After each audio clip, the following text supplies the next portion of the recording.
Two, two, two, two, two. Hey, hey, two. Hey, check. Two, two, two, two. Hey, two, two, two. Check 1, 2.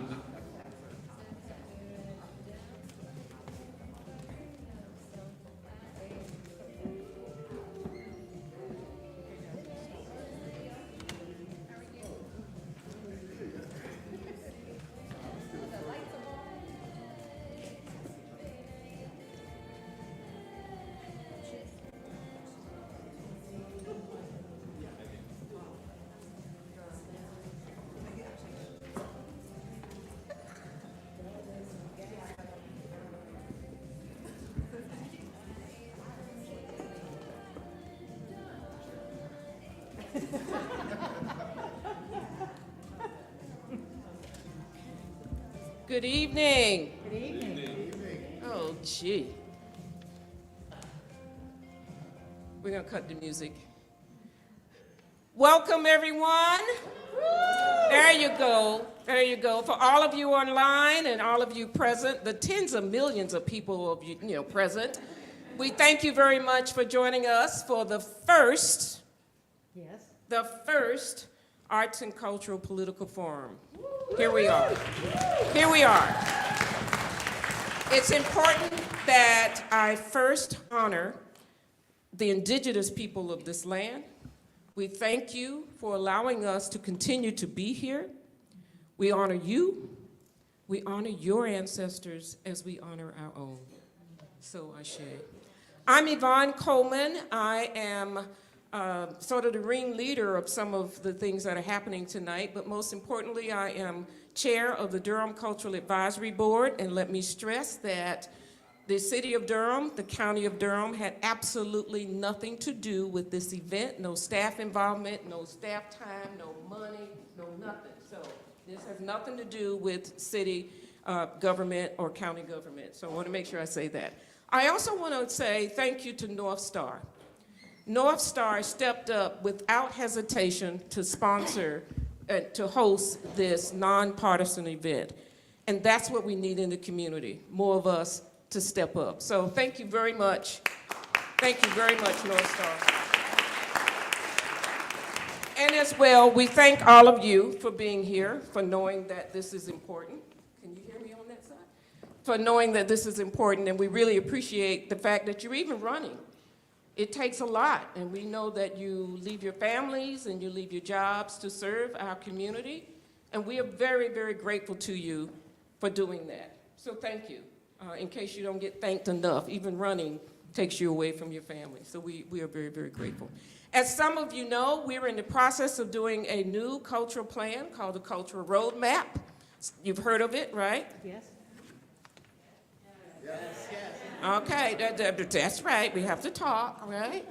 And so we want to ask you to please complete the survey and take the coasters that we have over here and some of the flyers and give them to your neighbors because we want to hear from you. And those of you that run cultural organizations probably received this week a survey about facilities. It's very important that we hear from you. So why are we here? What is this all about? About 6 or 7 weeks ago, a few of us got together on Zoom, and we all agreed, and I'm going to ask the we to please stand.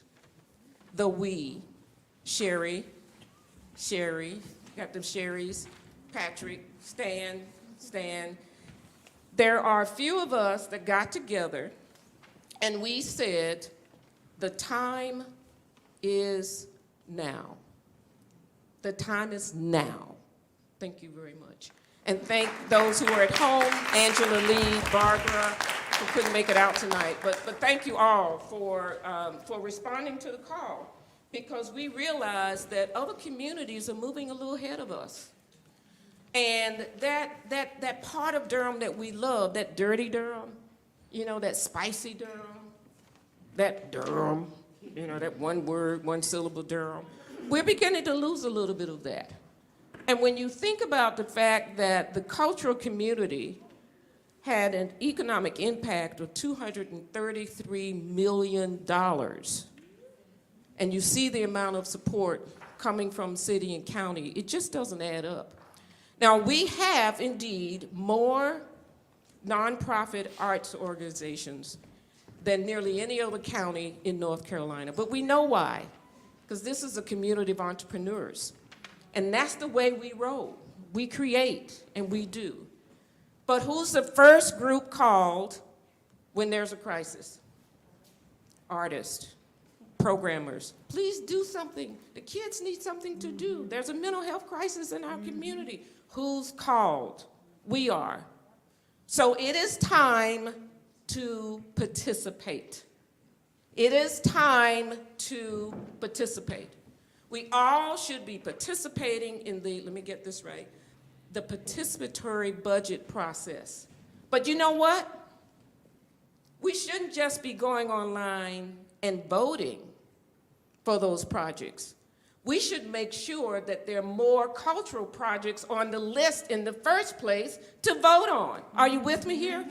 You see where we are? And we know that in those other communities that are moving a little ahead of us in terms of cultural development, what they have is leadership from the public sector. And that's what we're asking from these wonderful people behind us, is a little more leadership and a little more public policy that will impact the long term. A lot more. A lot more. Okay, I'm with you, a lot more. So thank you all for being here. I want to encourage you to use your cameras. You know, many of you are influencers. Put it out on Facebook, put it out on Tweetaway, put it out on XXY, put it out because we want everyone that you reach, that we reach, to know what these candidates are saying tonight. So our program and our format is rather simple. We're going to be blessed with some fabulous words and vibes from our own Port Laureate DJ, who has arrived, and we're so excited to hear him. I mean, it wouldn't be appropriate if we didn't start it with a creative instead of somebody like me who just stands up and talk all the time. But we also have a fabulous, fabulous moderator. And I want to thank her again. Monica Bonds is the Community Engagement Director for WTVD ABC11. See, I got it all in. I got it right. Got it right.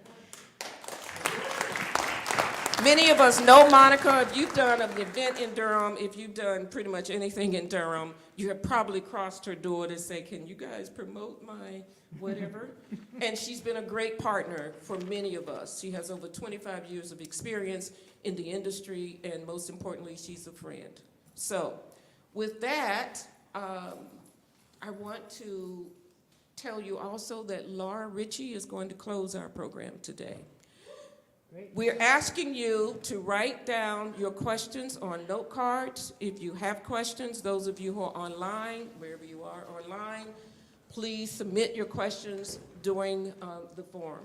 Each candidate will have 1 minute to introduce him or herself, and Monica will ask questions, and they will have 2 minutes to respond, and then we will be asking the candidates questions from you. So keep those questions coming. Thank you again for being here. Thank you for being our great partners in crime. And I think, you think, we think it's time for you guys to step up. Woo.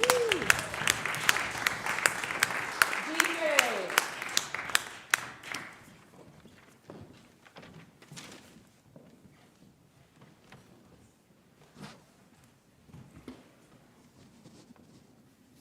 Pardon me, I'm a very large man.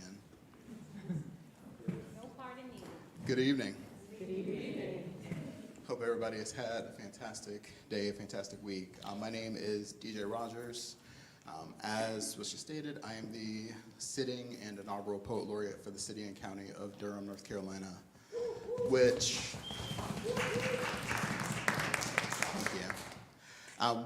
has both in its introduction and in the work since been a very interesting place for me to be, because Durham is a very interesting place to be. So I'm not from Durham, I'm from Raleigh, which is something that always takes people aback, because Raleigh is a city that nobody is from. People just are there spontaneously, is my understanding of the city of Raleigh. And in both, there is tons of light and positivity and love. And this is an amazing city. Raleigh's an amazing city. And I love the Triangle in North Carolina. But when I was appointed and when they told me, we want you to be the inaugural Poet Laureate, I was like, I need you to be aware that if I do that, which would be a huge honor, don't get me wrong, that there is going to be a level to which it's not always going to be sugar and rainbows. Because that is what part of being a citizen in a city and being a part of society, that's what it involves. A city without accountability is not a city at all. So with that being said, I wrote this poem shortly after the appointment, and it is for my nephews, Akil and Demonquez. It's called Arachnophobia. Of course, I had my document pulled up. Here we go.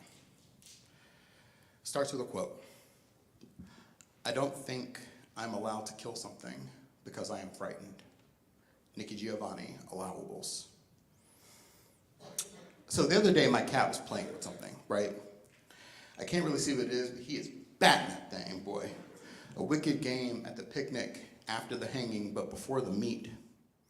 I look down, and it's a dead brown recluse spider. I've heard they are aggressive and highly toxic, and I about jumped out my chair, y'all. Thanked Sushi the cat for his service. Picked the predator up and tossed it outside 6 years ago. A man was shot 7 times in the back as he was fleeing police. His name is... I was watching the news, Channel 5, so I know I would see a black man who was alive at some point in the broadcast. And the anchor knows someone in the lead story has fangs. I can tell this by the way he uses his talk. His hanging tie, the only black thing on him. I can tell by the web he is spinning. How the man went from unarmed to having a knife, to threatening a life, to not being a man altogether, being a demon, an animal, a predator. A black youth commits suicide among surging rates in the demographic. His name was... The last time I was in a church was for a funeral. My poem could not breathe life back into my nephew. And here I thought that life back into my nephew, and here I thought I could spit venom, and that venom, if treated right, could be medicinal, that I, a predator with no thought of prey, could use my toxin to make something positive out of the image others have made of me. So when you buy a house, you have to do a walkthrough.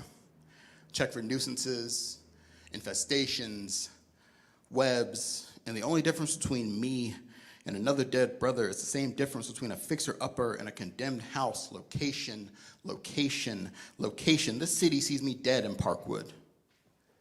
Dead in the Mac, dead in Brightleaf, and where is safe for me? Where can I build a web without being scared of some pig?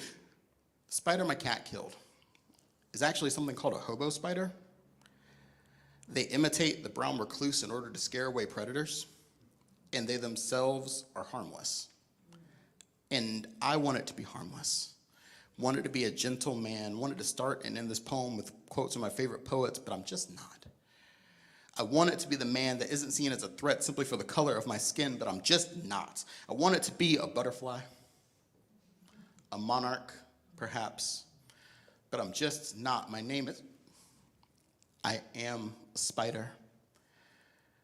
But should I die just because somebody else is frightened? If it is true, we are innocent until proven guilty. Everyone who was shot unjustly in this country died innocent. Every one of us. A spider disguised as something deadlier. Whim of cats batting us around, striking us down because everything brown is bullseye, and year over year, lead poisoning kills more people than spider bites, and that's the truth of it.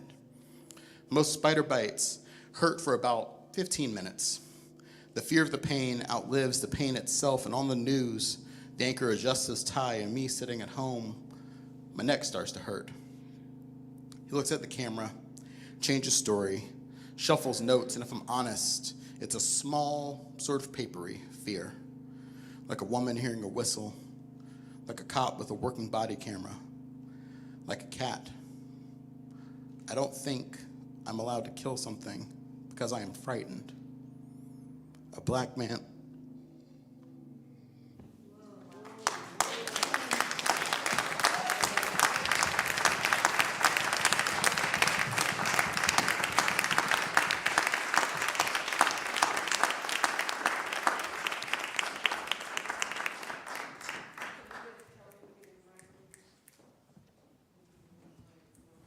can project because guess what? No, That they'll- kind of creativity. They'll need you on the, for the Okay. hybrid experience. Don't want anyone to miss out. Thank you. But I was saying, and that is why we hear that kind of creativity, that's just one way that we can support the arts. So, thank you, DJ. Thank you. Thank you. And so we begin, well, first, and let me say thank you for asking me to be a part of this conversation. I consider it a privilege and a pleasure to be here to support what we're doing this evening, to hear from my candidates. And so let us begin with 1-minute introductions from each person, and we'll just begin left to right. So, Carl Rist, you're first. Thank you so much, Monica. Can you hear me? Is it on? No? Is it on? Yeah. Is it? Yeah, like that? Yeah. Okay. Thanks, Monica. Thanks, Yvonne. Thanks, everyone, for being here. My name is Carl Rist. I'm running at large for Durham City Council, and I've got a minute, so I'll be real quick. I came here 34 years ago to attend graduate school at Duke University to study public policy to try to address issues that affect our communities at a much larger scale. I spent almost 30 years working for a DC-based nonprofit, working on the issues of economic development, economic opportunity, jobs, living wage jobs, and wealth building to try to expand opportunity in this country. I love living in Durham. We've been here 30 years. We've raised kids here, both went to DPS, but I'm concerned about the growing gap between rich and poor and across class lines in this city. We've got some of the best jobs in the state, amazing jobs in the park and at Duke and elsewhere, but 1 in 7 residents lives in poverty. Oh, I'm running for city council to try to reverse those trends. You can see more on my website at carlfordurham.com. I've got 4 position papers on all my big issues. We'll talk more. Thank you. Yes. Good evening, everyone. Good evening, everyone. I'm Javier Caballero. I know many of you in this room. It's great to be in this space. I haven't had a chance to be in this space since before the pandemic. I am running for re-election on Durham City Council. I was first appointed to former Mayor Steve Schul's seat in 2018 and then ran and won in 2019. I fought since day one for community safety, for affordable housing, for many of the things I think we all hold near and dear to our hearts. I'm very, very excited about this conversation. I've been on council since a group of artists came to us right before the pandemic asking for direct artist grants. So this has been a conversation that council's been in, and we really need to do something about it. Thanks again for being here and organizing this. Thank you. Next candidate. Hello, everybody. My name is Khalil Kareem. Thank you for hosting and thank you all for having me here. I've been organizing in communities for the past 13 years. 8 of those years have been with labor unions, helping people build contracts to actually push for fair pay, for respect, and for all the things they need to actually thrive on the job. For the last 5 years, I've been working as an environmental organizer, working inside of communities to push them to be a part of the democratic process to really push back on how climate change and environmental harms show up in communities, usually black and brown communities, usually low wealth communities, usually in ways that are produced through policy. I say this because I take all of the community work that I've been doing for the past 13 years, and I take all those voices with me, and I bring that to, hopefully we'll bring that to Durham City Council if elected, to really push to make sure we center people first, to make sure that every way that we move in Durham is actually centered by a need for the people here as our residents. Thank you. Sorry, got real quick at the end. Good evening, everyone.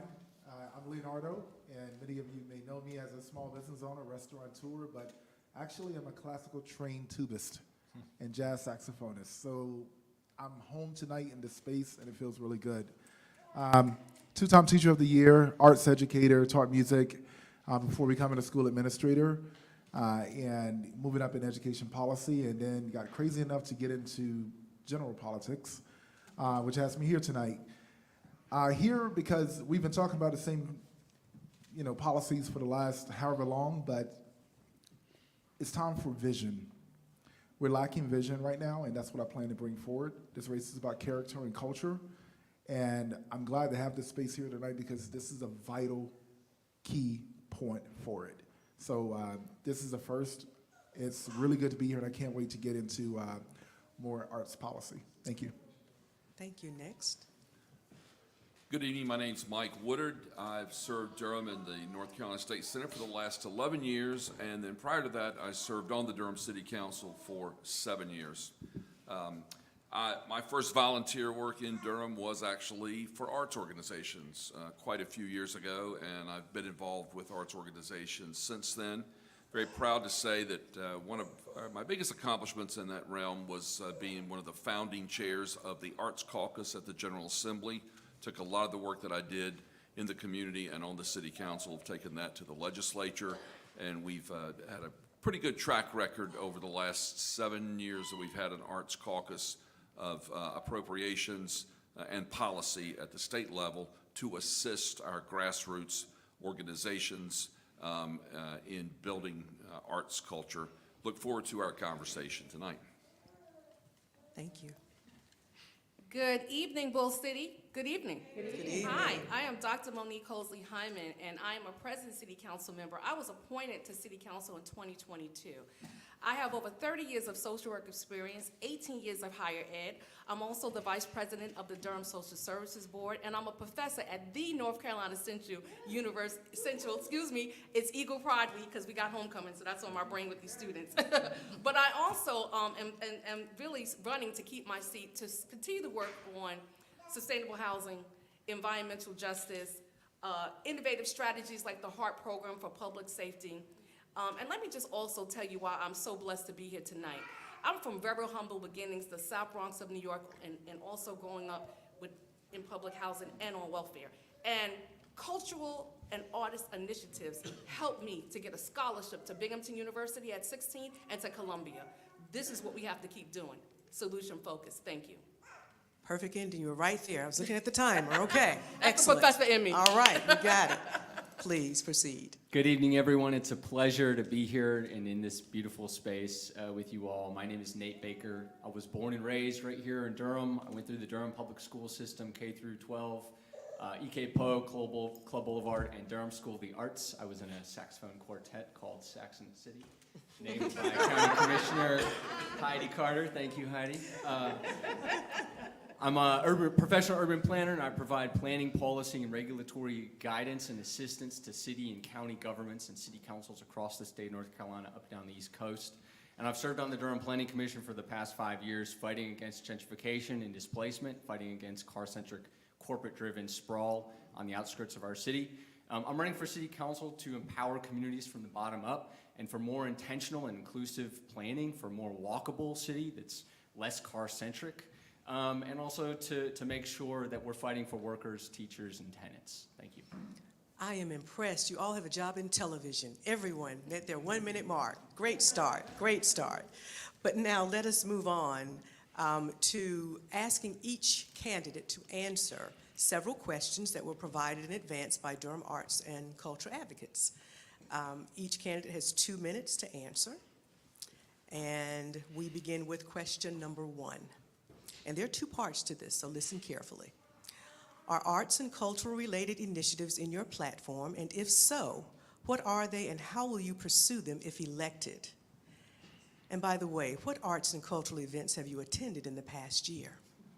So we will begin with, we'll mix it up. Mr. Williams, if you'll begin. Thank you. I may ask you to repeat part of that. Sure. But, you know, usually when folks are running for, how much time do we have? 2 minutes? Okay. Usually when folks are running for office, this is common and I'm guilty of it, we tend to find what's wrong. But I also want to add into what's going.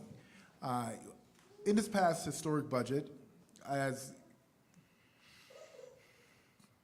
interesting as the council has been, I was fortunate to work with my colleagues to get $100,000 for the Durham Symphony and Choral Society in the budget this year. That was unanimously supported. So that's something that's going right. But if you look at DPAC, you realize that actually it was complicated trying to get started, but DPAC is a success story. It's paid off, it's profitable. That's arts, and it's one of the top in the entire nation. So why can't we build on what's working in Durham? That's what I plan to do. So part of the vision that I plan to set forth is actually utilizing initiatives this way to evolve our city into the next where we should be.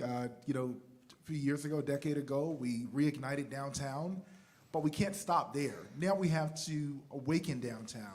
and throughout the city. So I plan to utilize, as far as strengthening our economic development, strengthening our local economy, doing that by way of the arts. And if you go around to several, your other question was events.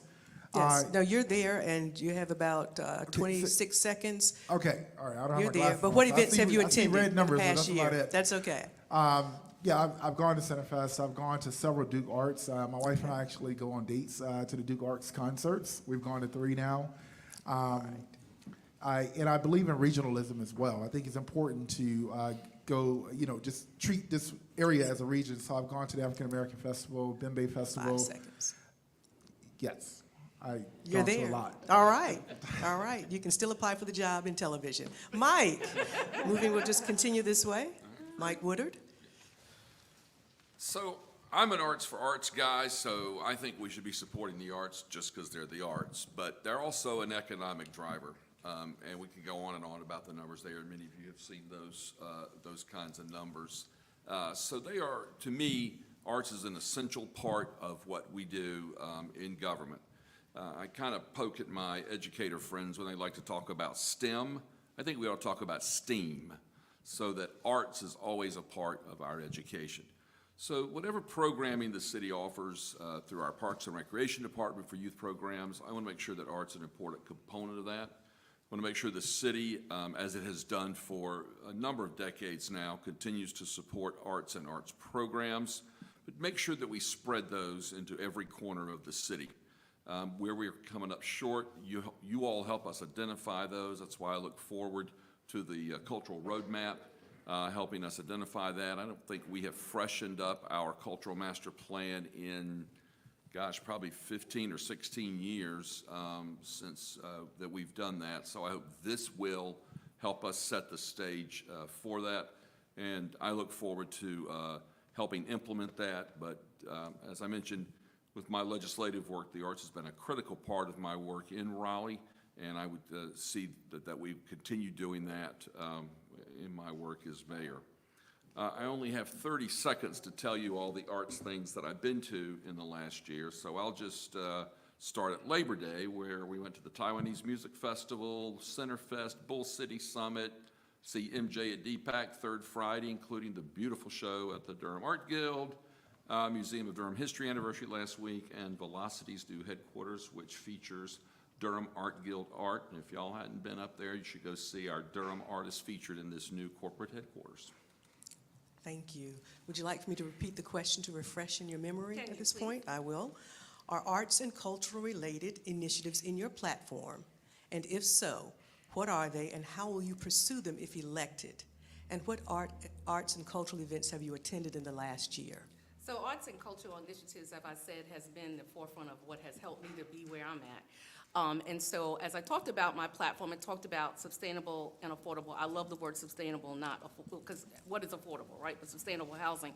And what I would love to see is sustainable housing for our artists, right? So that would fit right into my platform. But also I'm very passionate about youth. And so also working, while I've been on council with the Office of Youth, let's also make sure that we're putting money in for programs for youth around arts and culture, right? Research says, that's my professor hat, that any youth and children that are involved with arts and cultural events, number one, they stay away from gang-related activities.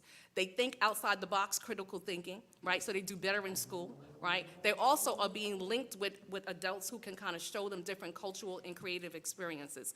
So I'm very passionate about making sure, number one, that we put money into supporting programs for everyone, but especially for our youth, because our youth right now are in trouble in Durham, and we've got to be able to be creative around that. So, like I said, I always tell my students I'm like a frustrated actress from Broadway that never got on New York stage, so I do a lot of my role playing in the classroom. But I do a lot of, I love being able to go to the DPAC and go to Broadway shows and not have to worry about paying $100 for parking like I did in New York City. But I just saw the play at the MJ play, Bembe, Juneteenth. I actually was one of the guests for Bembe Festival, myself, the mayor, and Mayor Pro Tem. We gave the proclamation for hip hop. And I'm always doing a lot of cultural things in the city. Again, that's where I started. This helped me be creative, and I'm going to continue if blessed to get back on city council, we're gonna stop talking about it and really put the solution-focused stuff that we need to do to get these programs moving. Thank you. Thank you. Mr. Baker. Yeah, I think it's, I like to think about what we can and cannot do here at the local level with the resources that we have, and we are limited in a lot of ways that the state has resources for, that the federal government has resources for, but we also have our own unique powers to do things here at the local level. One of those, you know, I would love to say we have a right to health care, and I think that we do, that's denied to us. But here at the local level, we could do a better job of saying we have a right to art, we have a right to culture, we have a right to parks and recreation. And some of that is the way that we arrange the way that we live in the city that we live in, and holding those who have wealth accountable for helping to provide that to us. So in some ways, in all new residential developments, I'd like to see recreation spaces and cultural spaces provided within a 5-minute walk of all new residences. That's something that is actually allowed to us by the state government. And then talking about the budget, of course, that's something that, you know, we have to balance the budget. It's all about, the budget is a moral document. It's about reflecting our values and putting forth enough money to be able to support arts and culture to the extent that it needs to be supported. So on the one hand, spending our resources so that we can support the arts, and on the other hand, making sure that when we have some of these large corporate developers, home builders, and some of the largest corporate home builders and developers in the country, that they are providing their fair share of public goods, and that includes public art. We need to make sure that we're always capturing public art. This is how we redistribute resources from the top to the bottom. We can use our working class resources, but we also need to make sure that we're capturing those resources that are coming in and flowing into our community for the people that live here. So that's one really important thing that I think that we can be doing better. As far as places that I've attended, I wish I had made a little list like Mike did, but I've been to festivals, been to museums.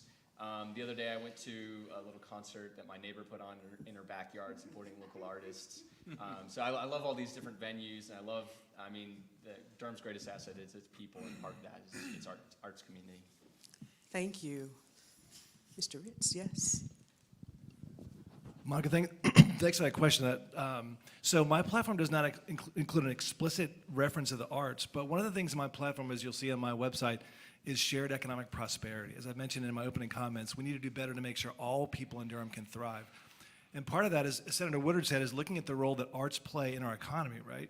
We know that nationwide, the arts makes up about like 4.5% GDP, and I think in North Carolina, we're actually below that. It's like 3% in North Carolina of our GDP. Of course, Durham is different than the rest of the state. I'm imagining we probably have a bigger share of the local sector. But the point here is that arts are directly contribute to the economy. The other thing is, if you all have heard of the book by Richard Florida called The Rise of the Creative Class, Durham is a classic example of a creative economy city, right? So we've got a number of jobs, many, many jobs in the technology sector, academia, health, research. These are all the creative economy.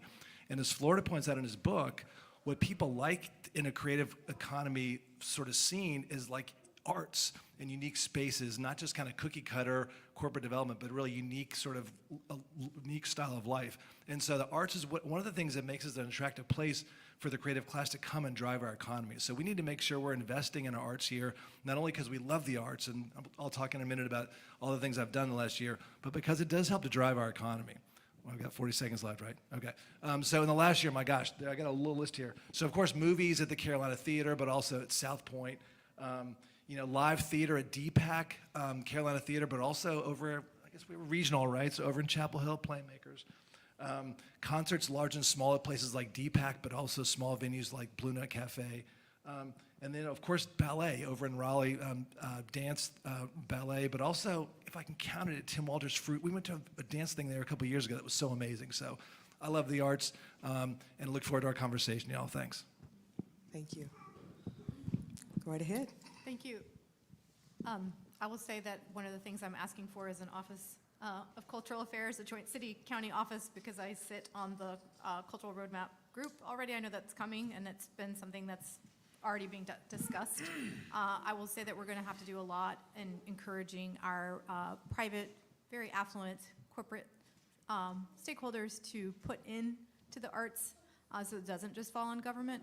I think there's two reasons why I think arts and culture are so important. One, I think it it makes life bearable, right? Like, we all want that. It's a way to express who we are. As somebody who is married to an architect who went into architecture because he knew he wasn't going to be able to afford to be an artist, and as a parent to artistic children, it is extremely important that kids can actually choose that. To Senator Woodard's point, it can't just be about STEM and engineering and computer science and all the things that, okay, they pay your bills. We have to create a world where art can also pay your bills. And so I'm committed to that as a council member, and I've been pretty dedicated as a council member in that realm. As far as things that I've attended, everything from middle school band concerts to ADF. I see somebody with the ADF button. It's amazing. To shows at Motor Code, to films. I am an arts appreciator, and I will always be one. Thank you. Thank you. I'm going to start from the second question. I have 2 kids, so I'm always in the paper, online, looking for something to do on the weekend, and luckily Durham has a lot of free activities, a lot of free festivals. Y'all had a Durham Arts Festival where my kids got free bags of painting materials and pencils and papers, and they've been loving it, and I think it sparked interest that I didn't know that was there before. And I say that because, yes, this is in my platform, because it's very important that we actually activate and engage our youth. Right now, we can see high crime rates in our youth from 18 and under, and that's because there's no pathways, there's no engagement for something for them to do in after school, for the summer, or during times where there's no school programming for them to do. So this is a great way for us to keep people engaged, to keep them out of crime, to keep them to push them into new avenues, to be creative, to find new arts, find new music, to do different things. This reminds me of the work I've recently done with North Carolina League of Conservation's Voters Foundation, where we partnered with the county, we partnered with longtime activist Geraldine Ashimi, to where we did a program where we did a street workshop that mixed in music and learning, because we focused on reggae, which in itself, that is revolutionary in itself. So music and the arts can be revolutionary. And so we got to find ways to engage our youth, to show them that they have a voice and they have outlets to really express themselves, to be able to be a part of the community. Thank you. So question 2, I think we got everybody, okay? Question 2, and there are 2 parts to this as well, and I'm happy to repeat the question if that's helpful.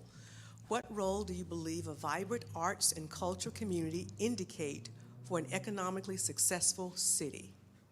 Would you support a plan to increase municipal funding, for example, for organizational operating support, programs, housing and workspace for artists, based on the per capita growth in Durham?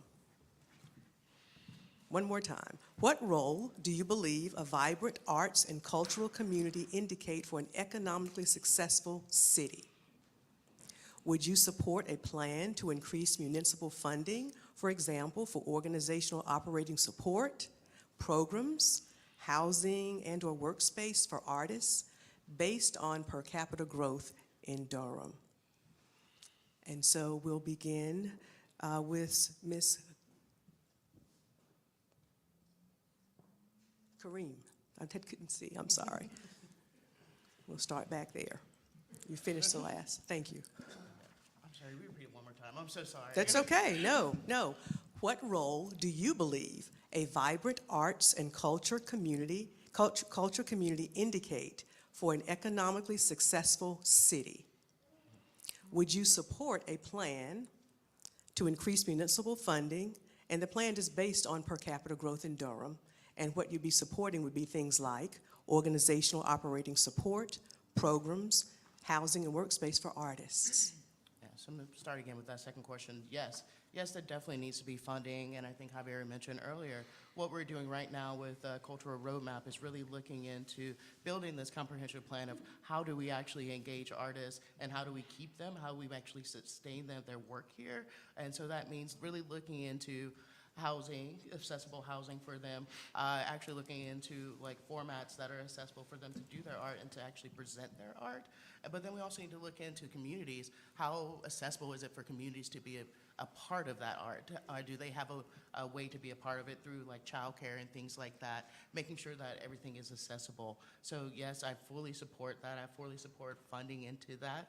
I believe once we see, how we know our cities are successful is by seeing that success through our art in our cities, by seeing more artwork in our cities, and not only through murals and paintings, but actually in part of everything. So art becomes a part of everything that we're doing. It's a part of the economic process that we have here. It's not a separate thing. And so when we think about how we move forward, how do we move forward with the arts a part of it? And I think, yes, it needs to be funded, and it needs to be funding that's just not through the city, but that's a joint funding through the county, so we can actually have enough money to actually do the things that we really need to push this forward. Okay, thank you. And we'll mix it up a bit. Dr. Halsey Hyman. So, absolutely, yes. One of the frustrations I have at my present job as a city, North Carolina assistant professor is I have students who want to major in art. They want to minor in art. They want to take minor, classes, and they're being told, through maybe just other people that, oh, you won't get any money from that. But, I tell them, do something that's passionate for you. Do something that you can give back to, and just be creative. And so I'm always pushing an elective, or if you want to major in that, do that. So again, I'm going to make sure that another thing that I learned is being on council is that you have to start to put the ideas before pre-budget, right? And so we've got to start making sure that we know that if we want to increase funding for these programs, that we have to do that ahead of time. Like right now, you should be coming into city council and saying what you want to see in that budget now for next year, okay? And so I definitely also want to make sure that we have spaces for artists, that we have, as I said earlier, affordable housing, because a lot of times people are choosing between what they really love and survival, right? And they really want to be artists, and they really want to be entrepreneurs, and they really want to be creative. But in Durham, it's very hard to do that because they can't afford to stay in Durham. So we've got to start putting money in the budget for these programs and making sure that the cultural roadmap is a good thing. But I want us to have these plans, but also make sure that we're doing the solution-focused work. So it's good for us to do this needs assessment, but are we really going to make sure that we implement what we say that we're going to do after we finish this roadmap? That is really what we have to do. Thank you. Okay, thank you. Mike Woodard. A vibrant arts and culture community is an essential part of Durham's economy. Essential. It's just as important to me as life sciences, healthcare, manufacturing, any of the other retail, any of the other parts of that. It provides critical jobs for thousands of artists in our community. We have about 130, maybe more now, nonprofits that rely on support, as well as our for-profit arts and culture organizations as well. That helps drive Durham's economy well over $230 million as part of the economy. It's critical. So we have got to find ways as audience members and patrons to support it, and the city has a role to play as well. So I would support city funding. There had been talk a few years back about a penny for the arts, a penny on the tax rate. That got waylaid, I think, by a number of other priorities.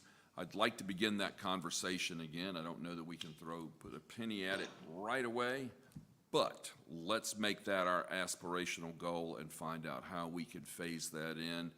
I have to count on my incumbents to tell me a penny's about $4 million now on the tax rate. Just think for a second if we could, over the next few years, begin to make that support and get to $4 million a year for support of the arts. I just think that's a smart investment, and the return on that investment would just be absolutely huge. So, yeah. Okay. Candidate Baker. So economic development strategies that a lot of communities and regions have been using across the country are based in large part on quality of life. It's an important way of attracting certain kinds of investment, place-making, creating places, creating a city that people want to live in, that people have high quality of life when they live there. Arts and culture is an absolutely critical part of that. Many of you are holding the sheet of paper which details some of the numbers behind that in terms of investment and in terms of jobs that are created. So that's absolutely got to be an important priority. I'll be very interested to see what comes out of the cultural roadmap, what kinds of recommendations are made in that, so that we have a bottom-up approach with some good detailed next steps on what to do there. So that's absolutely critical. And then in terms of investing, I would be very interested in making sure that we are competitive with our other municipalities and jurisdictions in the region in terms of art, so that we have comparable art investments, so that we continue to invest as we grow on a per capita basis. And another thing that I'm interested in is, we'll always have art, but it might just not be accessible. If we stop investing in art on the public sector side and here at the local level, the rich folks will be able to afford the art that comes here. How do we make sure that people have a right to access art, a right and an ability to access it and participate in it and be a part of it? So I think that's where we need to be thinking creatively about making accessible for everyone, having art for everyone. And lastly, I'd just say, I'm an urban planner. I've worked in the city of Alexandria to help to stimulate and create an arts district, and everything that's behind that, the branding that's behind it, the urban design that's behind it, holding developers accountable for providing art, and working with local artists to make sure that it's an art district for everybody. So I'd be interested in doing something like that here as well. Thank you. Candidate Caballero. Thank you. I agree with a lot of what folks have already shared. Yes, there has to be a commitment. I look forward to seeing the recommendations from the cultural roadmap. I think it's a phenomenal group with a lot of different stakeholders, and it was very intentionally designed that way. I do think that we are going to move with the county. It can't just be the city, and it has to have private dollars. That is the model that works in most other communities, and so that's going to be the model that I think we need to push. And we also just need to push our corporate citizens to actually commit to Durham and actually invest in us. A lot of the reason that our cost of living has gone up is because those jobs have come here, and so there has to be a little bit of return for Durham residents. So that's something that I'm also committed to. I think, two things that are happening that I'm excited about is the 505 West Chapel Hill Street project that is being developed. Obviously, the first priority is affordable housing, but there has been conversation on what else could be at that site, and some of the conversation has been around providing nonprofit space or space for artists. And then I think the other big opportunity is going to be around housing for artists. As we're talking more around kind of like that workforce housing strategy, which we think about nurses and first responders and teachers, I think we're also going to include our artists and cultural workers, because we know that housing is becoming critically hard to find for many, many people. Thank you. Candidate Williams. All right, I took some notes this time, so I'm not paying attention. I'm just trying to make sure I don't experience bottleneck again. So I'm going to talk a little fast here. When I was teaching music, we had what's called the CAPS program. And the CAPS program, out of the Arts Council, basically funded $1 per student in the school. And that was a concept that could actually be expanded on for citywide. We would have to figure out financially how we can do it, but it's conceptually there. One thing I'm really excited about is understanding the data. So right now, we have folks between the ages of 45 and 65, I believe, traveling from Charlotte and New York. They come to Durham, they stay overnight, they go to a show. They're either going downtown or Duke, mostly going to Duke, then downtown. They're spending about $202. That's what we have now. Imagine if we had an actual capable convention center. Imagine if we had a performance hall that could actually host more sizable venues, sizable events. Imagine if we were actually partnering with NCCU and Duke on their homecomings. That's really good for the economy. So the commitment is already there. It's already started. I started out with the $100,000 for the Durham Symphony. The reason why I did that because we have to uplift humanity again. We have to bring people back together. If you're coming downtown, you're going to a concert at DPAC or you're going to a concert at Carolina Theater, you're going to eat at someone's restaurant. You're going to pick up something at a shop, and then you are going to back to my list. Just some other things. The #1 public school in the state is Durham School of the Arts. #1 public school in the nation is Durham North Carolina School of Science and Math. They also have a robust music program. We have what it takes. We have a lot of things that are actually working. New build-outs, we have a lot of small space, office space and stuff that's going to come to close because people are working differently now. So we can actually take advantage of those spaces and also expand the housing choices even more where you can have live-in workspace for artists. And Dominican, so I have 5 seconds? Time, Oh, no, that's it. Okay. time. Candidate Riss.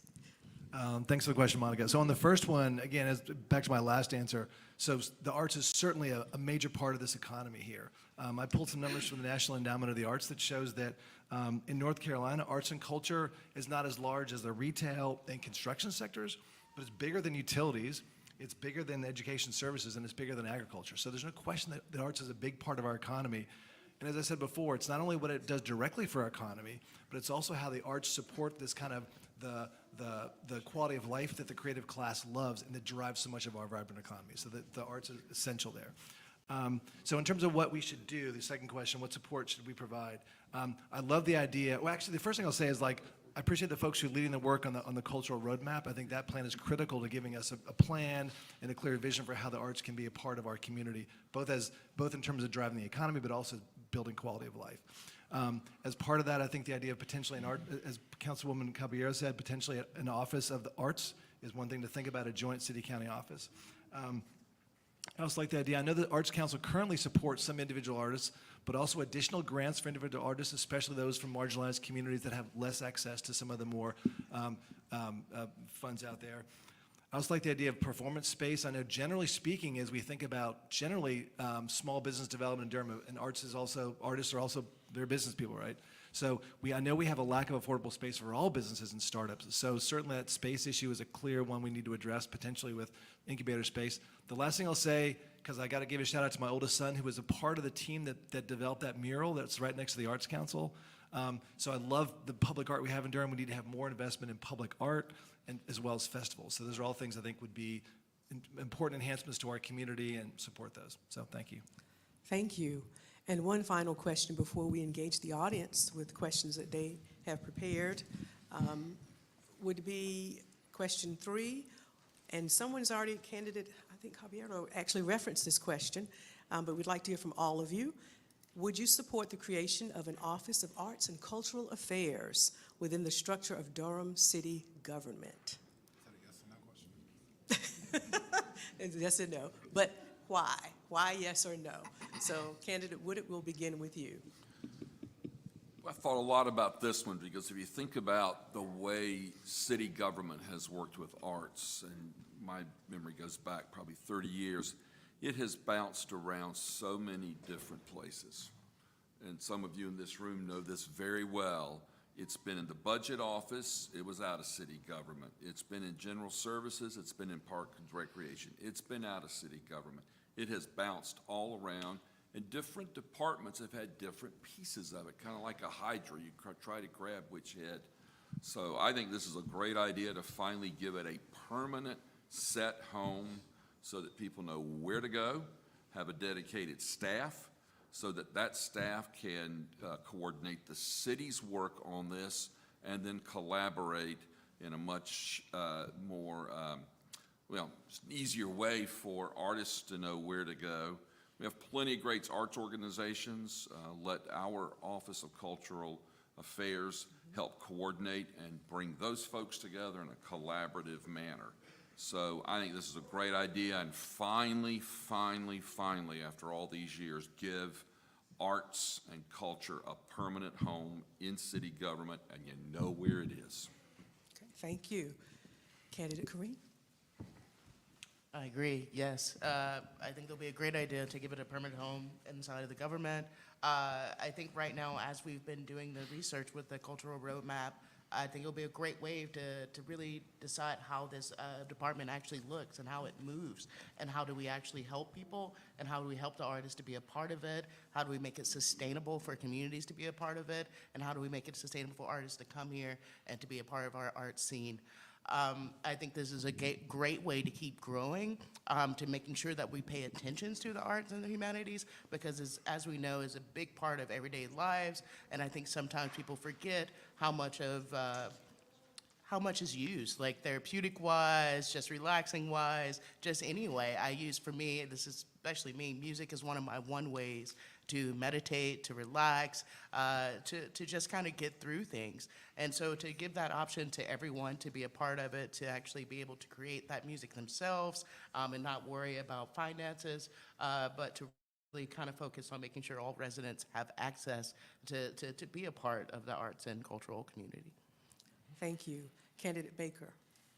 Yes, I agree with what's been said, and Senator Woodard, I think, spoke to the issue of the division, because there is a division bouncing around within different city departments. I think it's currently in general services, and to give it a home where it belongs and where everyone knows that they can go, I think is going to be critically important. I do applaud the fact that we do have the division, and taking it to the next step, I think is going to be important and shows the value of arts and culture and the public investment in that for the quality of life for the people of Durham. So I definitely support the idea of Office of Culture. Okay. Thank you. Candidate Riss. Yeah, I won't belabor the point. As I mentioned earlier, I think we need such an office. It's a way to focus the efforts of the city on the arts, and also having some staff to really do the work. I think that's just critical. So absolutely support the idea. Okay. Candidate Williams. Believe it or not, I'm still wrestling with this one. Because cities, I guess, you have to take a field trip inside to see how bureaucracy just sort of screw things up sometimes. And I guess I would say yes, I would, but what I prefer to see is a government-funded and supported Center for Cultural Arts that would not be restrictive from being able to give out grants, would not be restricted from being able to have the flexibility and agility to be able to do what they actually need to do. At the end of the day, cities make sure your water come out, your trash is picked up, it's the brick and mortar. But at the same time, we haven't taken this serious yet. So I believe that sometimes the only way you can truly formalize something is to put it in the government, because you have the source of the taxpayers' dollars. So I think I would actually support this, but I would have the intent to being able to give it all the flexibility and supportive funding that it could actually get. And I know realistically, we can't just start out with, an independent center that will have all the flexibility that I'd like it to have. But at the same time, like the Senator said, it's gone from Parks and Recs to General Services. We actually have a Center for Innovation downstairs that's underutilized right now, where we can expand, create a creative space from culinary arts to technology to AI, and it's underutilized. And that was placed in the government as well. So I just want us to, think about what happens when government gets involved. Sometimes it's best that government creates capacity for you to be able to do what you need to do rather than doing it for you, because that's when it slows down, it gets wonky. So I would support it to formalize it, but I would do it with the intent of being able to let it be free. Thank you. Candidate Caballero. Thank you. Yes, I would support it. I haven't asked for y'all because county commission races are coming up next. So I hope you have the same conversation there, because it does actually need to be jointly funded, a joint project. I think we will fail, quite frankly, if it's not both sides of local government. And I think really having a very clear and intentional space for our schools, because that pipeline of talent has to be incorporated.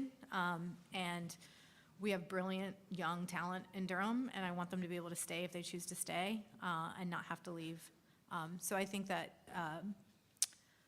the work that's been done around community safety, the Community Safety Wellness and Task Force, I think is a pretty incredible model as well, because it brought in schools, county, and the city. And so I think it's going to have to be a similar approach, bringing in all three folks, really thinking through, which institution holds what, and how does it get funded, and where's the accountability, and where is that resident voice and the responsibility to art producers and cultural workers. Thank you. Candidate Hosley. So absolutely, I would support it. One of the things that I think we have to do in city government is we got to think outside the box, and we got to be innovative. And one of my frustrations is we can't do, we're not going to do, We got to be innovative and creative, and so I would definitely support it. I definitely think that we need to put it at the forefront. But I'm going to ask the audience something. I'm going to ask you to hold us accountable, because we all say yes, and we're going to do, and we're going to do, and then after election, and then after all of that, some things are lost. So I'm asking you to hold the next city council accountable to make sure that these things are really implemented. Thank you. Thank you all. And so now we will move to our questions from the audience. Don't forget, if you have a question, you can write them on the cards. They are at the table, just near the door, but we have quite a few here. And what we'll do, each person has about 2 minutes to answer. We won't go through everyone. We'll pick maybe 2 or 3, because we can't have everyone with each question. But I will tell you this question that was one of the first that I received, and I will say Mike Woodard will be one of the candidates to respond, because it talks about penny for the arts. One of our online participants said that the pennies for the arts program is already one of your audience questions, but he or she wants to know more, along with someone else asked the question, would you be willing to reinstate the penny for the arts policy passed by City Council, which was in 1994? Right now, it is $4.3 million. So that is the question. We'll start with you, candidate Woodard. Yeah, I think having a dedicated source is there. Again, we've got to look at it in context of the budget. I don't know that we can go in the next budget year, given some of the other pressing needs that we've got, particularly with paying our staff. But I would like to set a timeline, working with the council, of how we think we could get there within a couple or 3 years. Okay. You're leaning towards your mic. Go ahead. Yes, Do we you all a have to question. respond, or? No, we won't have time for everyone, good. but if it's burning in your soul, raise your hand. We'll pick 2 or 3, so I want to make sure that you get that, but feel free. I was going to say the same. You know, as we all know, we have a pay study coming up. That's going to be a significant dollar amount, because we want to make sure that if you're working in the city, you should be able to be paid fairly and well. And this council's been working on that, and we're going to continue to work on that. And that is stated publicly as a priority. I think that, you know, a penny for the arts should be incorporated. With me, if we are going to have an office, this is how we're going to have to do it. This can fund it. But also, Durham has yet to tap into its private philanthropy. Starting tomorrow at 10 a.m., despite the outcome of next week, I'll be meeting with CEOs of RTP companies, C-suite, to start building that relationship to establish a fund where they can actually invest back into the city. Okay. Another question, is there a curriculum push or plan to integrate Durham arts into Durham schools? Burning in someone's soul, one person wants to could you ask that start? again? Sure. Is there a curriculum push or plan to integrate Durham arts into Durham schools? I would say there's Ms. Caballero? Yeah, there's Yes. definitely a push. Okay. I wouldn't say that, and partly this is my own ignorance. I would say I don't know of a formal, I think everything is very ad hoc, right? Because our schools are fairly decentralized. What is allowed at one school or what's happening in one school with volunteers coming in is quite frankly principal dependent. And that's where it goes back to what I was saying in my previous question. That alignment between all 3 local institutions is so critical. Every single Durham public school students, you shouldn't have to go to Durham School of the Arts to get a quality arts education. That should be everywhere. And I do want to applaud DPS. I think that the work around redistricting is going to help with that equity piece, right? That every child in every building has access to quality arts and culture. And so, but we on the city side have to do our part in being really, really good partners. Okay. I'm going to say, too, as a professor, this is dear to my heart. I think that the first thing that happens in budgetary strategic planning when we have to look at a budget in an educational setting is the arts go first. And that's ridiculous. And so we've got to make sure that we are trying to get more money and advocating for more money, because as I said, research states that when you get youth and children that are involved with cultural arts, it eliminates some of the behavior problems, the critical thinking is out, you know, so they're thinking outside the box. So you're preparing them to be creative to even go on to higher education or to a employment job, right? So again, we got to do a little bit better. We do. Okay. Mr. Baker. Yeah, I think interjurisdictional cooperation is going to be essential. Obviously, school board has a lot more say over that question directly. County commission funds the school board. But city has a lot that it can do in terms of a collaborative manner and using our bully pulpit where we are, being able to convene and bring people together. But we also have a lot of say in school buildings and the neighborhoods around schools. We have a lot of say in recreation and the youth programs and the opportunities that are available to kids after school. And we should say, hey, look, you should never be bored as a child. We should create a city that is artistic and educational.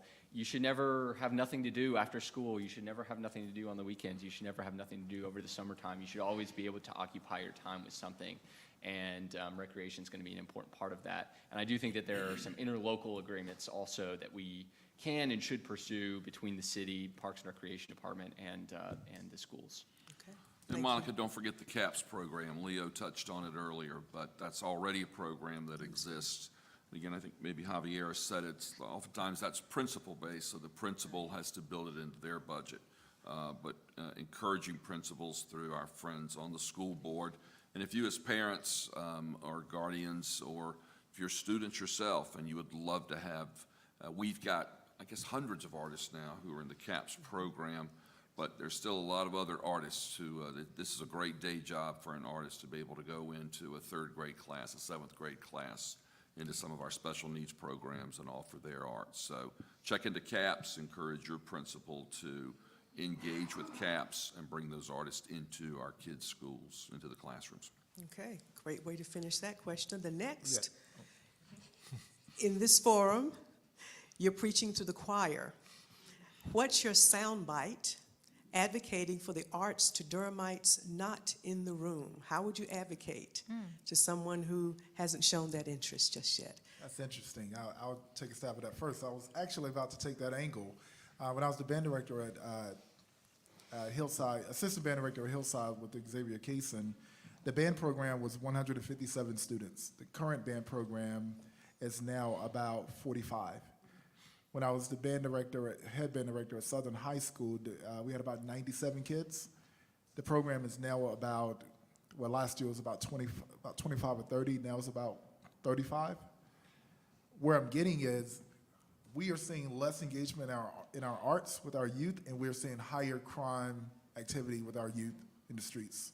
And there's a direct correlation of lack of youth engagement and then youth disciplinary infractions. And also, when you think about poverty and how our schools are direct reflections of our neighborhoods, that is how the city can also make it a cultural expectation that this is an approach that we can take. So youth engagement by way of arts can be a legitimate policy. So one of the things I'll be talking about is a youth engagement plan for the city. I think that these are people, again, humanity can be a legitimate approach to official policy, and this is one way. And that's just sort of expanding on the CAPS program that I talked about earlier. Okay. Does anyone? Candidate Riz? Well, first of all, I'm so glad we have a friendly audience here. So it's great to have folks who love the arts, who support the arts, and are part of the arts. So absolutely, it's an easy audience here to talk to. I guess for folks who might be not as convinced as you all, I think certainly, as we've been talking about, there's an economic case to be made here that this is part of our economy. It helps drive the economy and supports the healthy economy we have. So I think there's a strong case to be made there to folks who are maybe less excited about the arts, but really care about the economy. Okay. I think Yes, we one can more. also talk about how Durham is rising in top places to live, and it's because of the arts that we do have. It's because of the music scenes that we have here. It's because of all the things that are bringing folks in, because of the talented people who live here. And so that's how we bring people in, by actually investing in the arts that want people to come. And so right now, I know our music scene is great. We have multiple venues that bring a lot of different artists, from rap to rock to whatever style. But we also have a lot of, at DPAC, a lot of theatrical shows that bring in a lot of people. I think MJ is playing right now.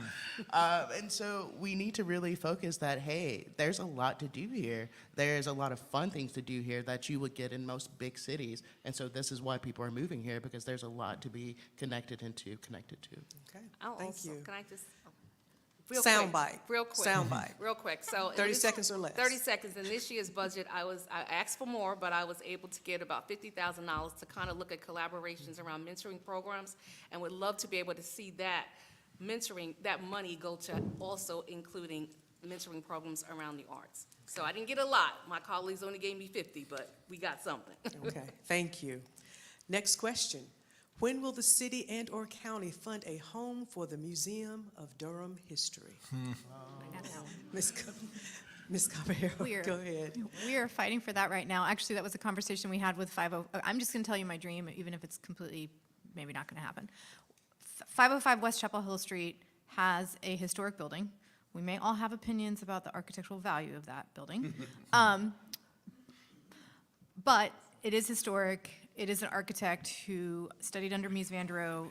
He has very few buildings left. Most of them have been torn down. In my dream, we would put the Museum of Durham History in a historic building because it makes sense. So that is my dream, and that is what I'm pushing for. I don't know if I'll win it. And that conversation has been happening with Durham Museum folks. Along with Commissioner Jacobs, we're both pretty knee-deep in those details around how do we make sure the Museum of Durham History has a home. It's something I'm deeply committed to. It's going to take money. Everything takes money. To your previous question, lots of folks, the arts are often thought of as like a pet project. My theory is, well, everyone has a pet project, so how are we? I think you have to figure out how to do all of it, even if it's challenging. So for folks who want to push back, well, I don't really benefit from the arts, why do I want to fund it? I'm like, okay, well, but not everyone rides a bike, but we all want bike infrastructure, right? So I think that there has to be a conversation around everyone does better when everyone does better, and that's what we need to push.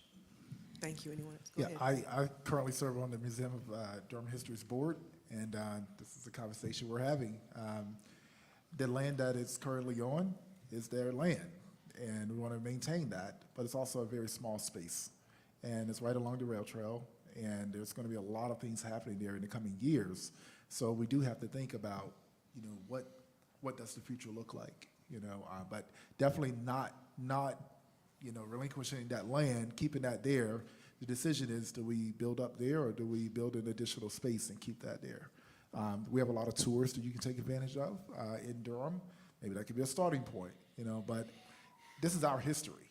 This is our city's history, and they do a heck of a job in portraying multiple generations of it, and we should treat it as such. When people come to Durham, you should know all about Durham by going just there. Great question. Yeah, there's no cultural institution in Durham that's done more with less than the Durham Museum of Durham History. It's such a small building, but a great institution. A bunch of us were there at the 10-year anniversary last week. Yeah, I think it's one of the. It's an important part of our cultural landscape. They need to have a prominent place to represent their stuff. As you said, the work they've done there has represented all broad swaths of Durham. It's a great place, and we need to think about that. I'm hoping the cultural roadmap will include some vision for the Museum of Durham History in that. Okay, thank you. We're wrapping up with a couple of questions because we're getting close to the end, but this is one that someone's asking that poses the question, what are your ideas for how to get more funding to independent artists? Okay, you raised your hand, you have a burning desire, share.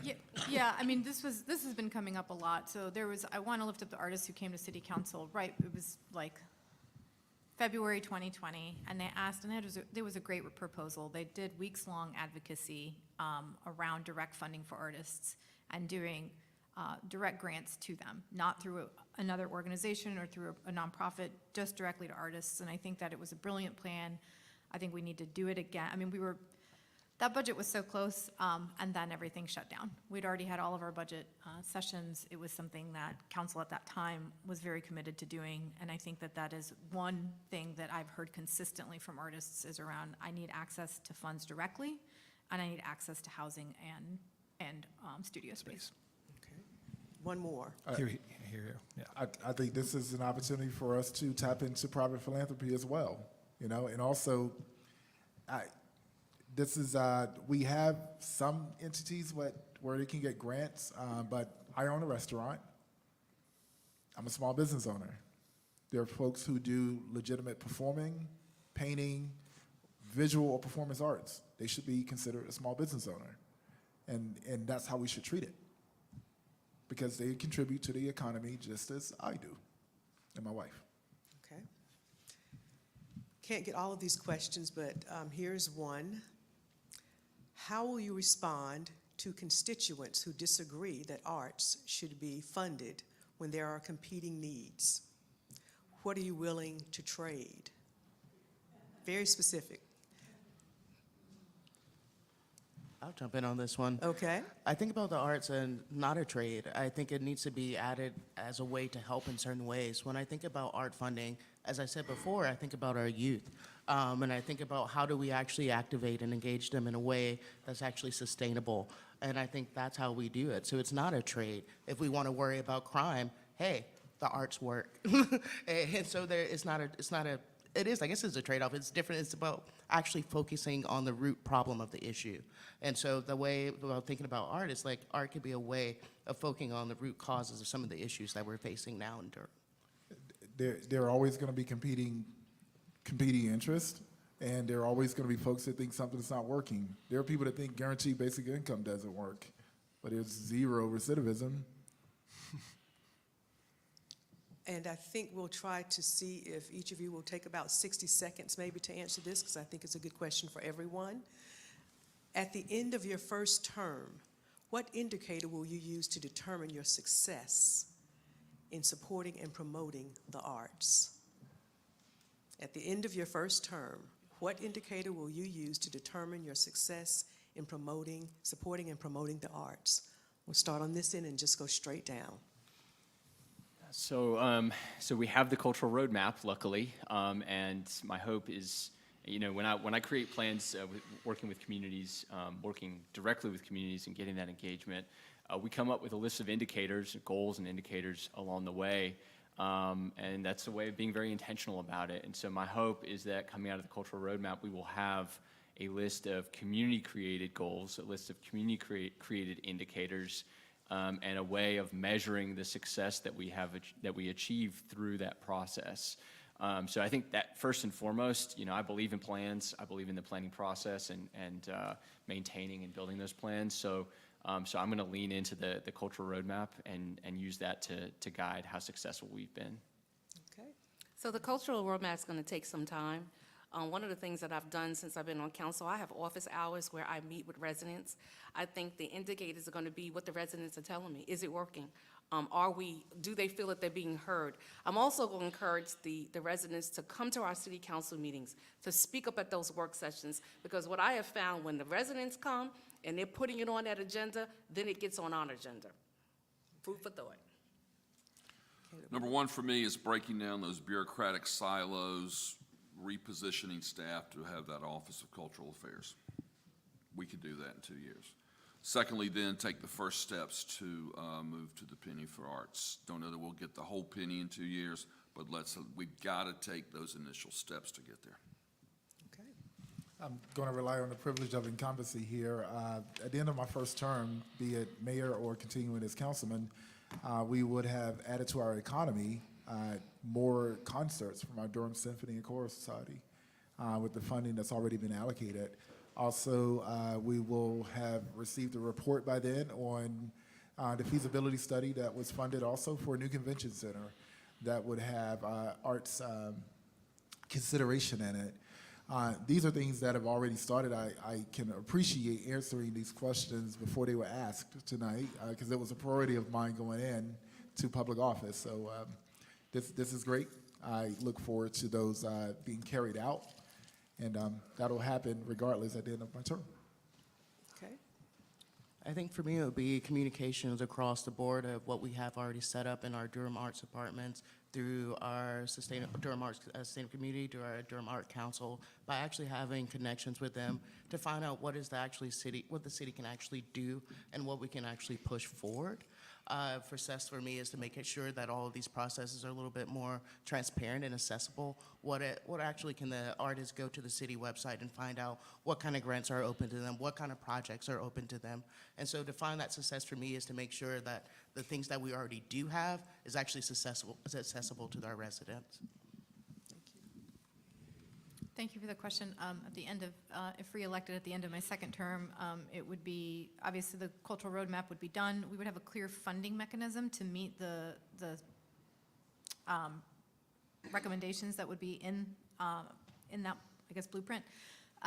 And also a plan around how are we going to get that private philanthropic dollars to be able to achieve some of those goals. Because I think without that piece, again, we're not going to meet what we need to do. Also a clear plan on, which I think the cultural roadmap is going to include, is that piece around regranting to artists, direct support to artists, and then a clear plan. Plan for me includes the funding mechanism, because you can have a plan, but if you don't have the dollars allocated or where you're going to get the dollars allocated, it's just going to sit on a shelf. So that, I lost the train of thought, sorry. So when we're thinking about an Office of Cultural Affairs and anything else that's associated with the work that's being done right now, that there's a clear funding mechanism, that there's a clear plan with county and schools of how we're going to achieve those goals. Thank you. Monica, great question. Yeah, so I think getting very specific, I think it's a lot of the stuff we've talked about tonight, and we've had a lot of, I think, agreement on this panel about. So that would be, number one, some bottom line indicators. For example, the Office of the Arts. I think certainly we can stand that up within the next 4 years. So do we have an Office of the Arts? Is there a plan for the Museum of Durham History, whether it's in the current location or elsewhere?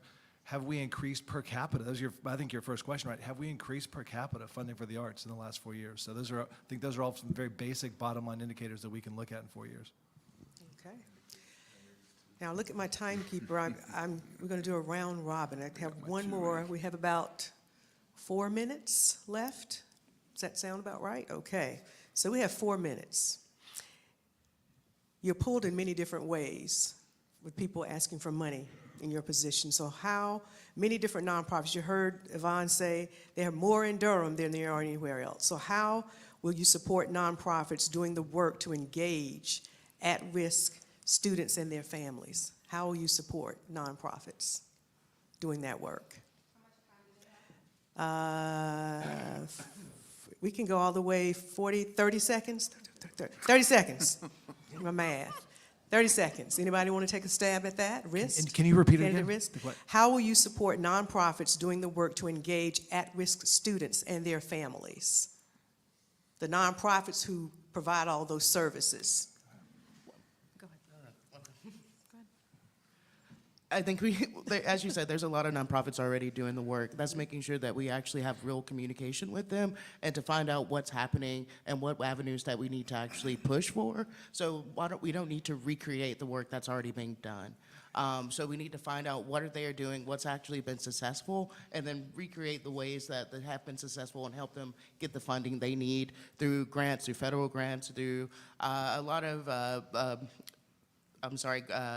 policies that have been coming down through federal money that we can use the IRA or different things like that. But we need to make sure that these nonprofits who are actually...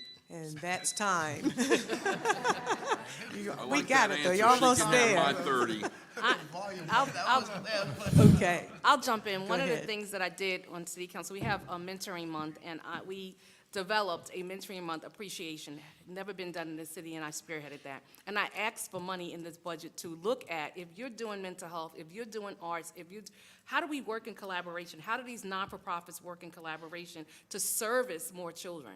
And that's what I want. We got to do that because we're all vibing for the same pot, but you could do one thing, you're doing another thing. How do we put those services together to service more children? And that's the money that I asked for in the budget, strategically planning. Okay. You had your hand. Yeah, I was able to get a task force on the status of young black men and boys funded this year. I got it funded to partner with private sector to also fund it. So we were able to get funding with Duke University and Johnson & Johnson, $125,000 plus $25,000 from the city to focus on that. The citywide apprenticeship program, I've learned just through lived experiences, you put W-2s in their hands, in our youth's hands, then they will be occupied with their time. Too much, not enough time.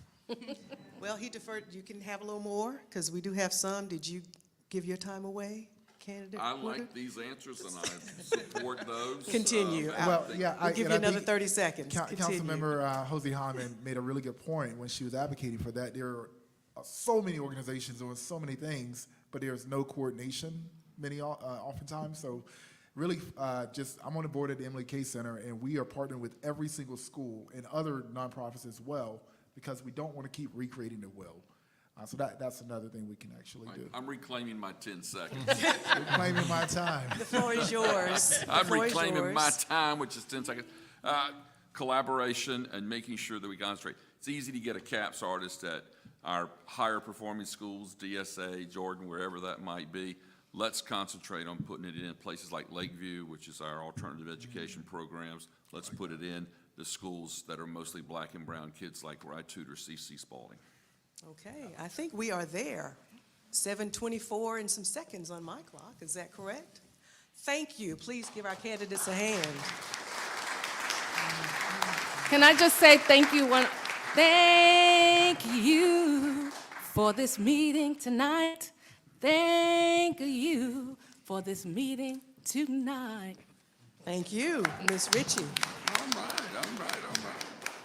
Good evening, everyone. I'm Laura Ritchie. I'm another member of the Cultural Advisory Board. First, I just want to recognize several people. We'll clap together at the end, and then I'll share a few announcements, and we'll be out of here by 7:30. So thank you so much to each of our candidates. It was really good to hear from you tonight. Thank you to our moderator, Monica Barnes. To Durham's Poet Laureate, DJ Rogers. Yeah. Yvonne Coleman for convening the group who organized tonight's event, and to the members of that team. Thank you to our gracious hosts, North Star Church of the Arts, and their staff, helping us live stream this tonight. We really appreciate that. Thank you to our Spanish language interpreters, Nancy and Jose from Tilde Language Justice Cooperative, and our ASL interpreters, Kelly and Ryan. And finally, thank you, everyone who's here tonight and everyone tuning in on the live stream. It means a lot that you're here. Okay, let's give ourselves one big round of applause.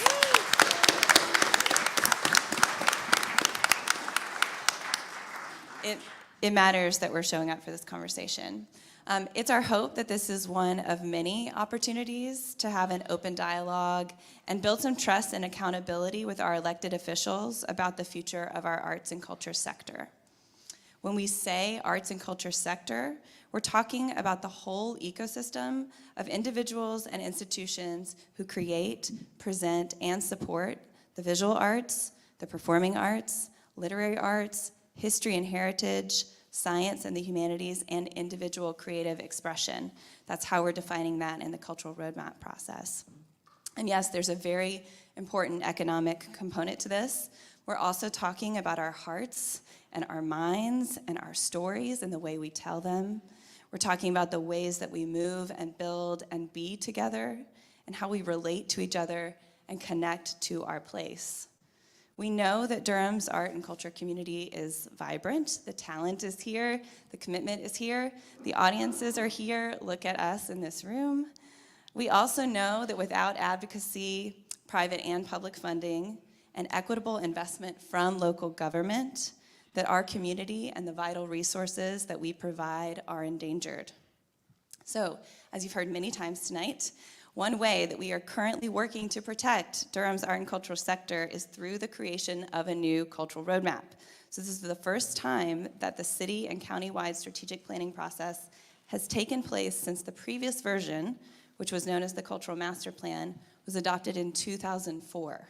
So it's beyond time for this. It's happening now. It's great to hear it mentioned so many times in tonight's conversation. Over the next year, city and county staff, with support from a group of artists and cultural workers, myself included, are working closely with consulting firm AMS Planning and Research. I want you to know their names. And a locally based artist team to develop a 5-year plan that will maintain, grow, and sustain the arts and culture sector in Durham for the next decade. It only works if we all participate. Our first public engagement is live now. It's a 15-minute survey.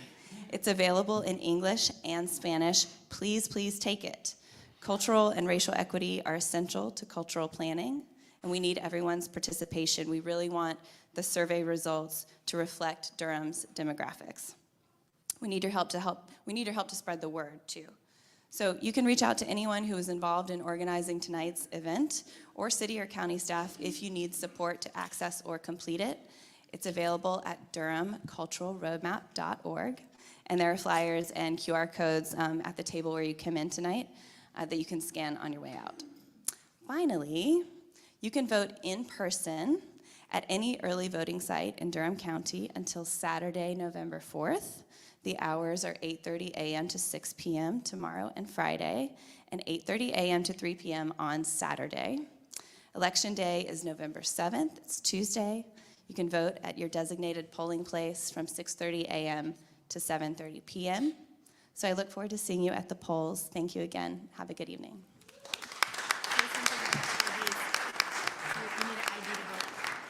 And you need an ID to vote. You need an ID to vote. Don't forget your ID, that's right. Thank you.